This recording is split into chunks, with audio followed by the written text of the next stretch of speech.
How are Oh my you? goodness, thank you so much for joining us. So I know you as the founder of Swirl World. I follow you on Facebook, in which you offer so much wonderful support for Black women who are in interracial relationships. But today we're here in a different context. Well, So kindly introduce yourself to our audience. okay.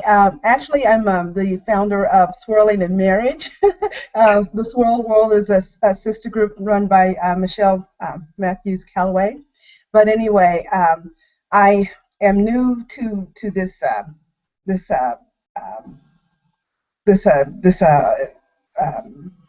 Google Hangout type of. Yes.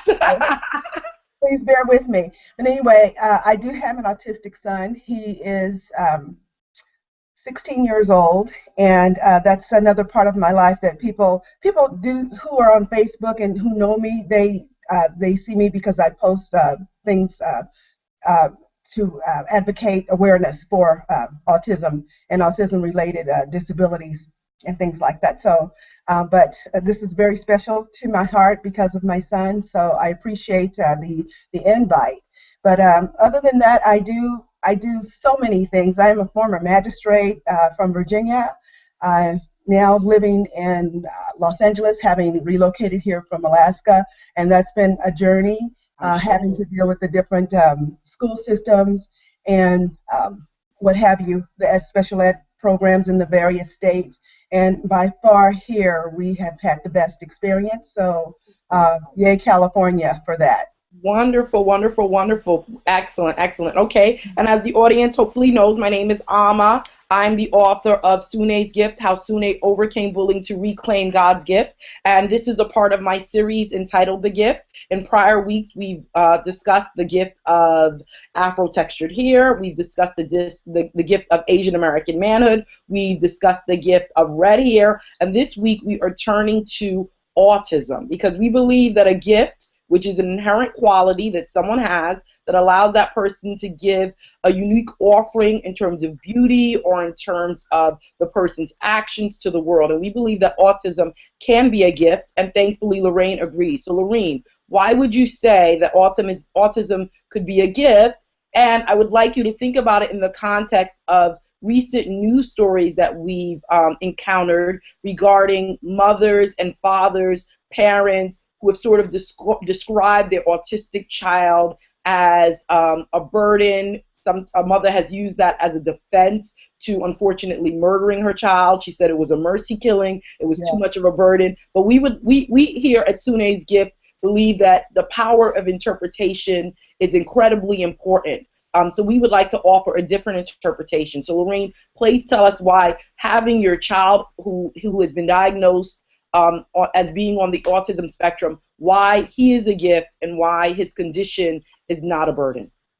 Okay, well, first of all, I do have to say, as a mom, it can be overwhelming to people who don't have support. I thankfully have support. My husband has been there. As a matter of fact, he's an MS LCSW, actually. So he's a licensed clinical social worker who Mhm. had worked with autistic adults, never knowing he had to use those skills with his own child. So I have had support. So I do understand that it can be absolutely overwhelming for a mom who just feels that she's at her wit's end. But I tell you, when you love your child, and it's not about you, it's about the child, you cannot think of hurting that child. You trust God to do what God's plan is, and whatever that is, you let your child live, and you do whatever you have to do. So I think for me, that autism forces one, and in my situation, it forced me to let go of all the previous notions and preconceptions that I had about people who were disabled, whatever the disability. So it forces you to take a seat back and look, and examine your own heart. So in this aspect, for me, it it helped me to become a better person because I was self-absorbed. You don't think about those things when they don't touch you. A lot of times it's not that you're being rude. If it has not touched you personally, you have had no reason or no experience with it. So sometimes you might look and you might wonder and may even appear rude. Mhm. Sometimes so you try to be understanding. But for me, I became more patient. You have to. So as I became more patient, I became more understanding from a parent's point of view, and Yes. it gave way to compassion.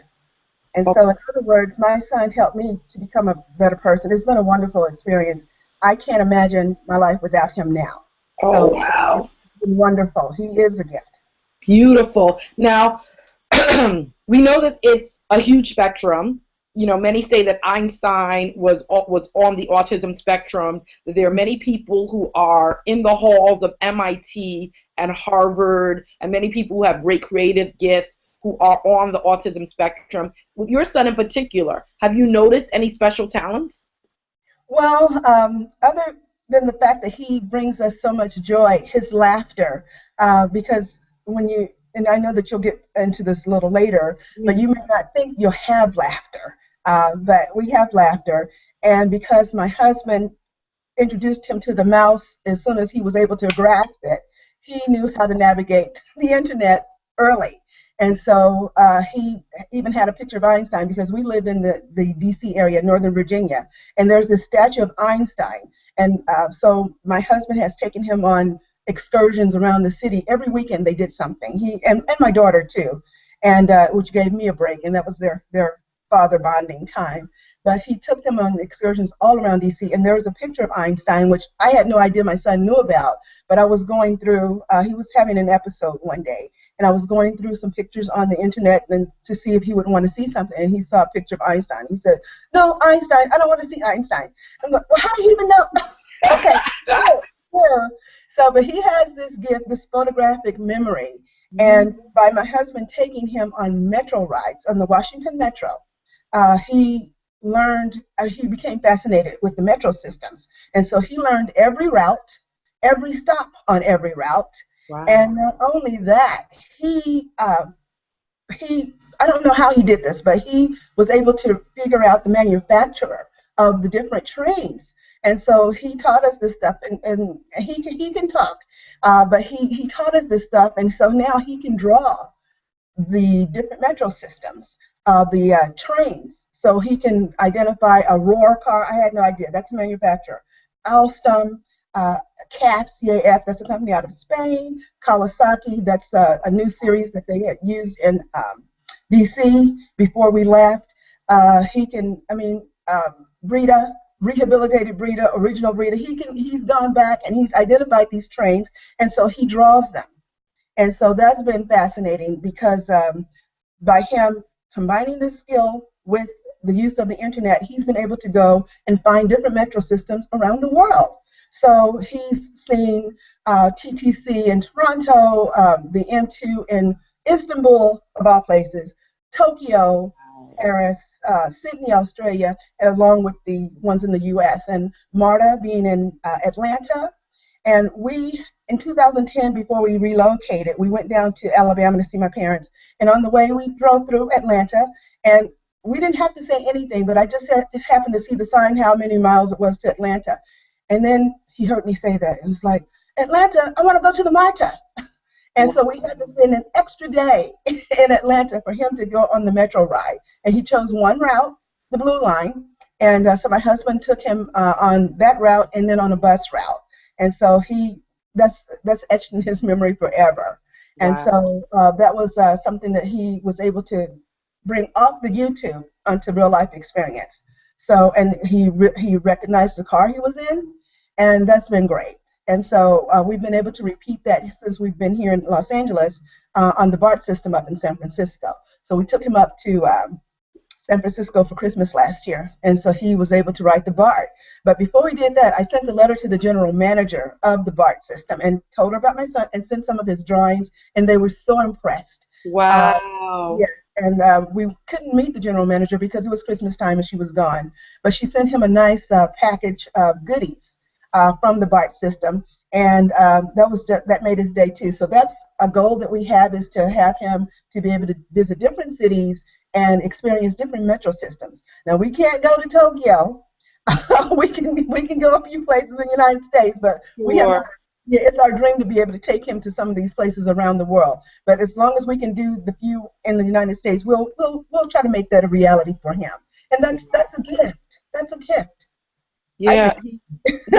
No, it sounds absolutely amazing. You said as a child, I'm wondering how he was able to figure out. So he has a photographic memory. So he just looks at something, remembers it, and he's able to identify what type of train, any train he sees is. down to the tail light, to the windshield wiper. All I see is a train, but he can tell which manufacturer it is. Wow. So when he was in San Francisco, I said, "Well, which car did you ride in?" "Well, I rode in a Roar car."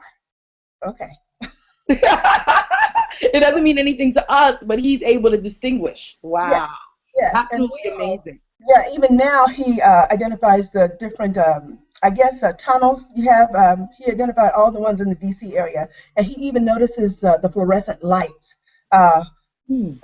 down to that detail. So he's metro obsessed, and Wow. from my husband taking him on excursions on the metro in the DC area. So we thank the Washington Metro for starting getting it all started. Wonderful. And I'm so happy you told that beautiful story about actually sending his work Yeah. to to the train authority. You said, is it the BART? Yeah, I did it up in BART, and that's the San Yeah. Francisco Bay Area Transit Authority. I actually did it to DC as well, and because it started with DC, and then most recently to MARTA, to the general manager, Mr. Keith Parker. So I'm able to just go in and if whatever has his interest. So he's also had the interest in DART, which is in Dallas, and SEPTA, which is in Philadelphia. Philadelphia. So Yeah. those will be the next two. But he obsesses and he just draws, and so I have to nourish that and or nurture that and encourage it. So who knows? He may become a mechanical drafter or a mechanical Yes. engineer or a mechanical architect, whatever. Yes. Yes. Yes. Yes. Yes. So whatever comes of it, if it's nothing else other than a hobby, that's fine too. Wonderful. Okay, so now bullying. Do you feel as if in any ways have you as a parent, you and your husband as parents, or has your son himself experienced bullying due to his autism spectrum? Okay, well, I we have experienced bullying in a different way. Yeah. Now, because he is moderately autistic, he can't be by himself, and so the bullying incidents in school, I had just not heard of bullying. I've heard of people making fun because he's in some mainstream classes sometimes, and some of the kids may have their fun at his expense, but bullying I have not heard. But as a family, our experience was a little different, and I consider it bullying. When he was a toddler, Elijah would speak out in church. So our experience came from being in church. He would speak out. He wasn't talking, but he would just make sounds and noises because we didn't know if he would talk at that time. We knew he could talk, but he didn't talk. So I was happy to hear any noise, but it was contained to our area. And sometimes, you might hear somebody whisper or something. We had no idea that anybody was bothered by it. And Hmm. my husband was considered to be for a deacon position in the church. And at that time, they present men who want to serve. And if anybody has any issues or concerns, they bring it up to the elders. And so somebody complained that we didn't know how to parent because we could not control our children. And we're talking 3 and 4 years old before diagnosis. And we had no clue of autism. We had no idea. Even though my husband had experience with adults, we had no idea we had an autistic child. As new parents and inexperienced, we thought the screaming was normal. We thought this is what babies did. And so we had no reason to think anything was wrong. So anyway, we got that complaint. And the elders even did an investigation. One sat next to us or close by so he could observe, which I guess they had to do that to make sure that this complaint was legitimate. So, I'm kind of on the fence about that, but they had to do that. But then he says, well, it was proven. He speaks out and you don't control it. And we were like, what is there to control? And that observation prevented my husband from being considered because we were not in control of our children, if you can kind of wrap your head around that one. And so we were devastated at that because we were religious people. We go to church. We had been attending there for some years before we even had. I met my husband at the church, and before we had my son, this was our family. So it was heartbreaking. And then there was a racial aspect as well. But we wanted to concentrate on Elijah. So we thought, oh, okay, well, if they can't accept it, that's fine. And we continued to go. We held our head high and continued to have our children there, and they went to class and what have you.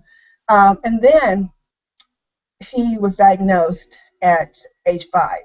Mm-hmm. We still didn't know. He was in a special ed program because we knew there was some developmental things, but we didn't know it was autism. And after that, everything changed. And so people realized, oh, okay, this kid's got autism. It's nothing to do with their parenting. This kid has autism. And it elicited guilt from somebody. And all of a sudden, we started getting these checks, these envelopes with money. And I say it was guilt. I don't know who did it.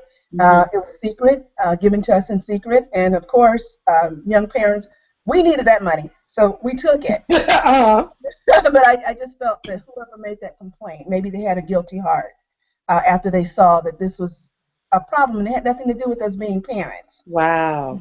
Yeah, because you raise a really, pardon me, you raise a really, really interesting point about parents of autistic children having their parenting methods or their parenting ability called into question. They're really not doing anything wrong when the child is just expressing him or herself. But were there any moments in which you yourself felt like maybe you questioned your own parenting ability with respect to raising your son? Did it ever penetrate you in any way? No, because I didn't think I was doing anything wrong, and maybe being inexperienced. We were just inexperienced, and so how can you be wrong when you don't have experience? Or teach me, the way, instead of criticizing and making a complaint, offer to help, so or reach out in some other way. But no, it didn't, because we grew up in the church. We were not doing anything different than what we saw the other parents. There were about 5 of us with small children at the same time, at the same age. So 5 of us were pregnant both times at the same time. So we were all doing the same things. We didn't, other than the fact that we were the only interracial couple. That we have had another brought another element to it. But we weren't doing anything any differently than anyone else did. Sure. And then one other question before I get to sort of the last one is, when your son was diagnosed, you said at the age of 5, what was your reaction and what were your feelings initially?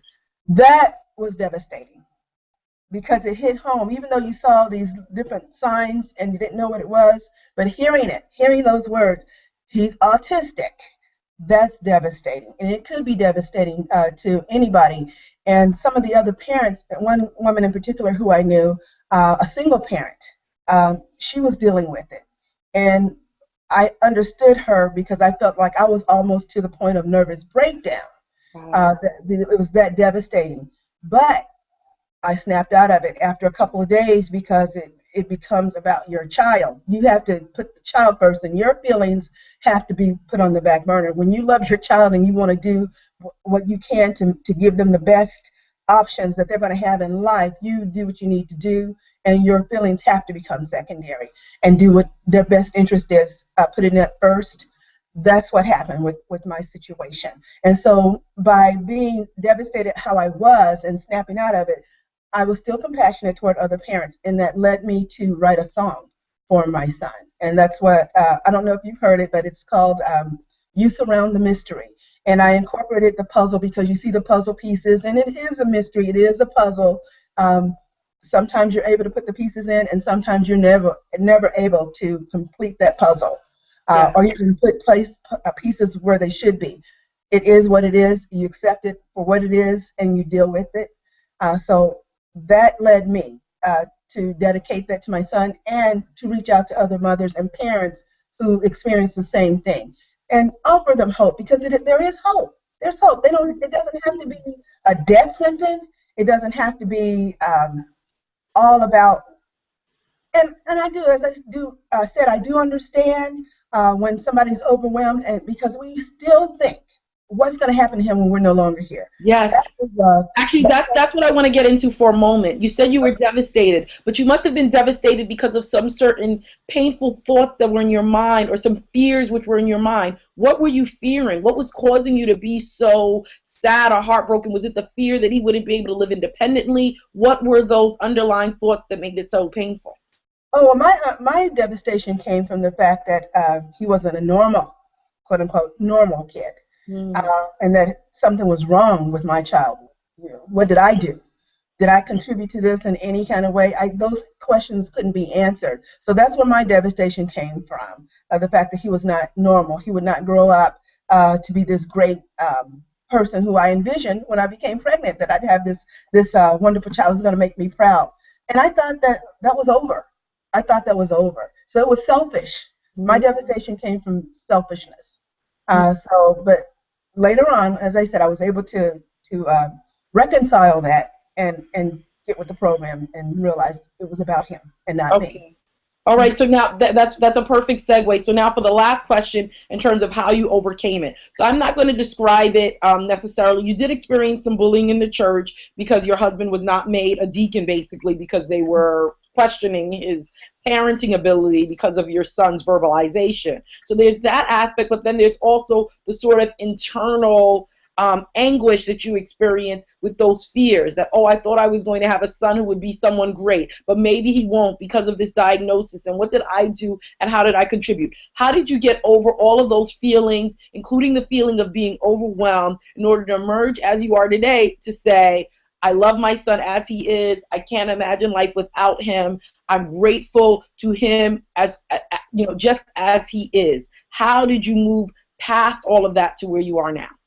Well, What were you your have steps, so to speak? you have to be able to confront people because people, as a toddler, you don't know where they're going to go. All you see is a child who's not speaking, and they need help to communicate. So when you see kids, parents shoo their kids away on the playground, you might look down, and be ashamed because of that. But Wait a you minute, have shoo their kids away, meaning they don't want their child to play with yours? they don't want them anywhere near it because they think autism is contagious. You will find that you can ask probably any parent, and they've experienced that or something similar. Oh, Yes, that's the so most terrible. Oh my God. I know, but we have to be strong and confront people when it's warranted. Not every situation needs to have something said, but when it's warranted, you can say something. Now, the most recent experience was when he and his sister were in Subway, just in line at Subway. He knows how to give his order and get his sandwich the way he wants, and a lady moved to the back of the line. She was next to him, and she moved to the back of the line. Now, had I been there, I would have told her, it doesn't rub off. It doesn't rub off. But my daughter, being young and not confronting adults, well, she shouldn't at this age anyway, but I would have said, it doesn't rub off, you'll be okay.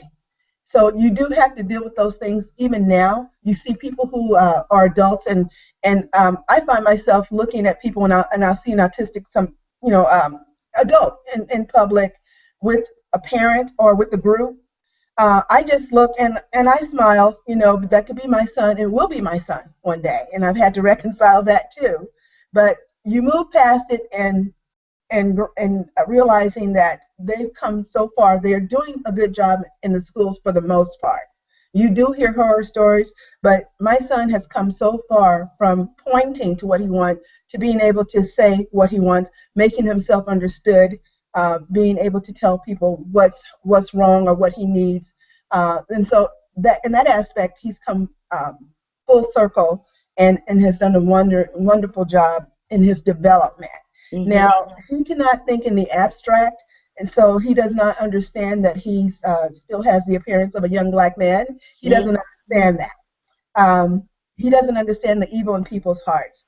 He just wants to talk to people. He'll say hi, and most people will reciprocate and they'll say hi and kindness, exchange pleasantries. But after that, he goes into some spiel about whatever metro line he's thinking about, or what he had for lunch, or what he's watched on TV, and then they're like, "Oh, okay, something's wrong here." Mm-hmm. But that's how I've been able to just come full circle with it, knowing that he will always need protection, but because he's come so far, we rejoice in that.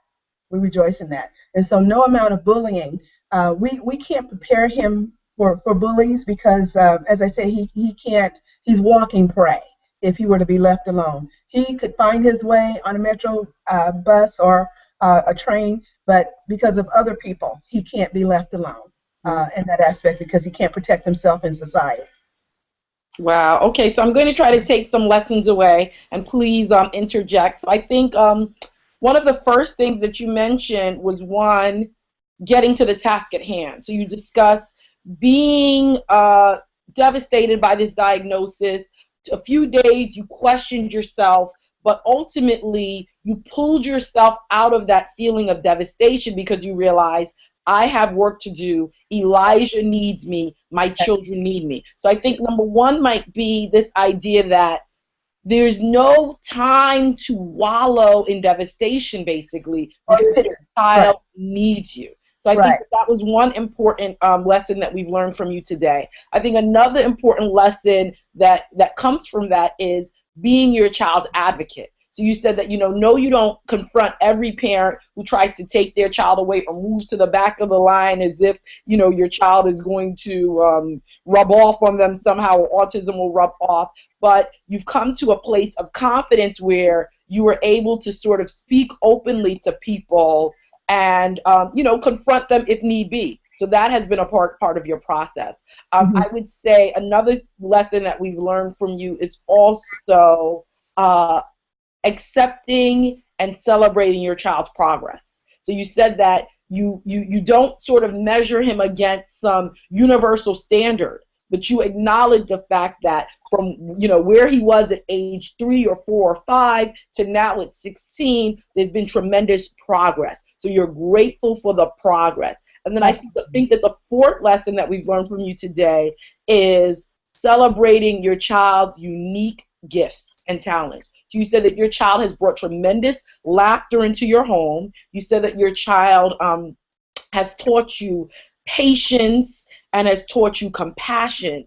And then third, you describe his photographic memory, his ability to draw, his his serious interest in trains, and you celebrate that. Right. Sending those pictures to Bart. You were letting him know that you are proud of him and that there's no limit to what he can achieve. That he may be a great train engineer or some train architect. His drawings at some point could be used to overhaul. New York City needs an overhaul, so tell him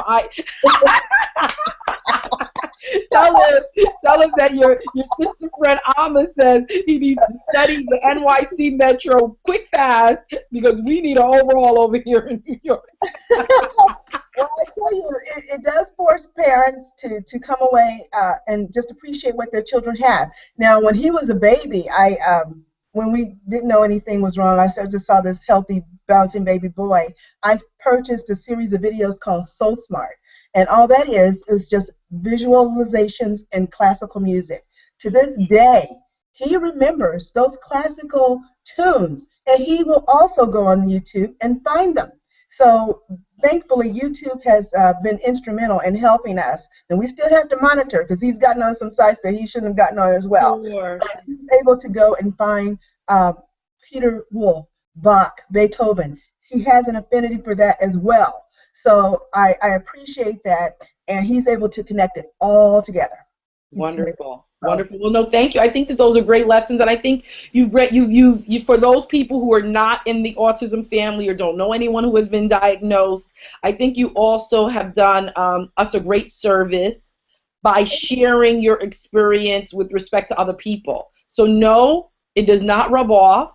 If you are in a playground and a child is acting a little bit different, maybe making some strange noises, may seem just a little bit different, that is no reason why you should be shooing your child away, because at the end of the day, your son is a human being with a beautiful, tremendous spirit, as all human beings, and we should, take time to get to know each other rather than necessarily being afraid of each other or avoiding each other. So I think that, I thank you for sharing your testimony, because I can't imagine that feeling as a parent. I have a 2-year-old and a 4-year-old, and I can't imagine having other parents take their kids away from my children as if they're going to, harm them or do, or be a bad influence. I mean, that is just really so painful to me. So I pray that everyone, out there who sees this video will also become more compassionate themselves.